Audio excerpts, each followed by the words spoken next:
Mira, el origen de esto tiene que ver a su vez justamente con lo que estábamos revisando recién, que parte con una exposición que está pendiente de muchos años atrás y que tenía que ver con un homenaje a un poeta mapuche, que es el Licura Chihuahua, al cual finalmente se pudo concretar en conjunto con la Universidad de la Frontera de Temuco, que de allá nació la idea, y varios pintores nos unimos en torno a ese proyecto y que primero se llevó a cabo acá en el hall de la universidad, y a partir de esa exposición, cuando la decana, Julia Cerda, vio la exposición, se le ocurrió y me dijo: ¿qué pasaría si hiciéramos un proyecto para los 100 años del trabajo social que vienen ahora el próximo año, 2025? ¿Qué me han dicho? En el fondo fue como ver la posibilidad de llevar a cabo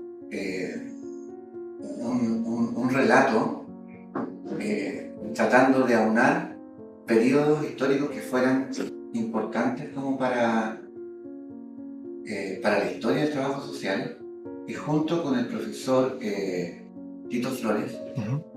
que tiene su expertise en el área de la historia, justamente, él me entregó varios tips o varios núcleos que consideraba importantes, por lo tanto sacando apuntes, fuimos tratando de resumir estos diferentes periodos y llegamos a la conclusión de que se podían aunar en torno a 5, tenemos relatos visuales, consignados en esta tela. Entonces, el primero parte con la generación inicial de estas trabajadoras sociales, en el cual se advierte un encuadre relativamente clásico, como de fotografía, como de estar posando, pero en un entorno que es grato, en el sentido que están rodeados de naturaleza, y aparece como una suerte de collage o de fotomontaje, llamémoslo así, utilizando recursos que de alguna manera hacen un guiño a lo que es la estética también de la época, utilizando estos como cuadriculados que eran propios de los pisos de la época, qué sé yo, algunos elementos ornamentales también, muy simples, y este fondo luminoso, que a ella las define en un entorno como bastante positivo. De hecho, agregué también, porque en la foto inicial en la cual está basado, no se ve que los personajes o que las mujeres, estas estudiantes, estén en una actitud como dialogando con el espectador de manera como, no sé, alegre. Entonces quise exagerar un poco también esa promesa de futuro, ¿ya? Y a continuación, después viene el segundo relato, que tiene que ver con la década de los 40, en el cual aparece un personaje fundamental quizá, que es Pedro Aguirre Cerda, que bajo esa, digamos un poco, bajo ese mandato, el país cambia, por un lado en torno al tema de la educación, por otro lado el desarrollo industrial, y aparece un prototipo también de trabajadora social diferente, que si bien está inserto en la problemática social de forma muy aguda, va dejando atrás a este otro arquetipo al cual pertenecían estas primeras trabajadoras sociales, y eso se define también un poco por el tratamiento de la forma, que las figuras están trabajadas con una especie de, se llama esto en fotografía, un barrido. Y el cierre lo muestra este campesino, con una actitud que mira hacia afuera del cuadro, como expectante, como todavía en un grado de incertidumbre, y ya en el tercer cuadro, que es este, ¿no es cierto?, aparece una década o un periodo en el cual se genera una promesa social fuerte, única, como inédita quizás dentro del contexto latinoamericano, y se ven tres como representantes de la época, que tiene que ver por un lado el inicio con el tema de la reforma agraria, que se vincula hacia abajo con un recuadro que tiene una cierta transparencia en el cual se percibe de que el campesino ya tiene acceso dentro del agro a un tipo de territorio. Y por otro lado, este personaje central, que es Paulo Freire, quien se ve obligado, producto de la dictadura que ocurre en Brasil, a emigrar a nuestro país, y escribe un libro que tiene que ver con el tema de la educación popular. Entonces, por lo tanto, en esa escena, arriba, se ve un poco el registro o el efecto que generó la lectura del texto, y posteriormente, simbólicamente, aparecen estos personajes alados que no se advierten como si fueran, digamos, figuras livianas, sino que son figuras que tienen un peso en cuanto al material. Y creo yo que lo que intenté fue como sugerir el resabio de lo que queda a partir del conocimiento que genera en las personas. De hecho, a mí en la juventud me tocó utilizar los textos de Paulo Freire, y hacíamos con un grupo de amigos educación popular. Íbamos a ¿cómo se llama?, poblaciones, me tocó ir incluso fuera de Santiago a trabajar con gente en Rancagua, con mineros. Entonces tengo muy claro el efecto de lo que ya generaba en esa época el aporte que hizo digamos, como esta especie de héroe, digamos, de la educación popular. Más abajo se ve Salvador Allende, con la gente entrando en este espacio de libertad, donde se advierte un clima muy positivo con respecto a lo que podría haber sido, digamos, esta gran promesa. Y abajo el núcleo luminoso, encendido, lo tienen estos dos protagonistas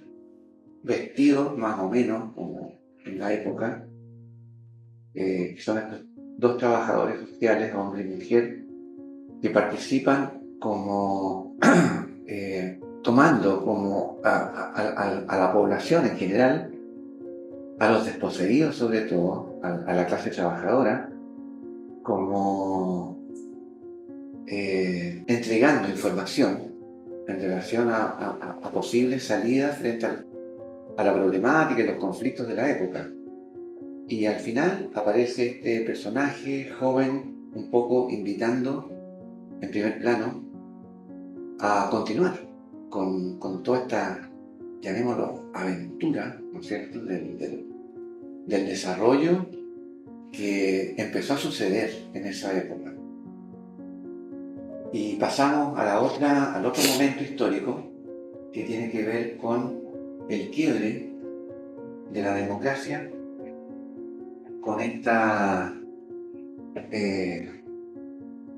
ícono que recorrió el mundo, que es la moneda en llama, y a su vez también en la parte superior aparecen como citados elementos que tienen que ver con grados de represión representados por personajes siniestros que pertenecían a lo mejor a la DINA o a todos estos grupos, digamos, encargados de de generar, digamos, el miedo. Esta bandera, ¿no es cierto?, que también simula el quiebre de la fragmentación de la democracia. Por otro lado, esta mujer que cobra un rol protagónico y que su actitud de baile simula o sintetiza el tema de aquellas mujeres que bailaban la cueca sola, producto de haber perdido algún pariente o la pareja en torno, digamos, a este ambiente sombrío que generó la dictadura. Más abajo, el cardenal de la época, Raúl Silva Enrique, frente al edificio de la Vicaría de la Solidaridad, ubicada en Plaza de Armas. También en un primer plano, un personaje que creo que fue fundamental desde el punto de vista de la historia que él recorrió, que fue Clotario Blest, y estos rostros, ¿no es cierto?, que aparecen y que como de alguna manera cobran, se encarnan en estos personajes que exigen respuesta a sus detenidos desaparecidos. La paleta también de este cuadro es más sombría, a propósito, producto de que fue un periodo oscuro que vivió nuestra sociedad. Y estamos en este momento a puertas de trabajar ya el último ejercicio, el último trabajo, que tiene que ver con la mirada actual o la mirada del futuro, con la cual la Escuela de Trabajo Social ve el desarrollo de su disciplina y todavía está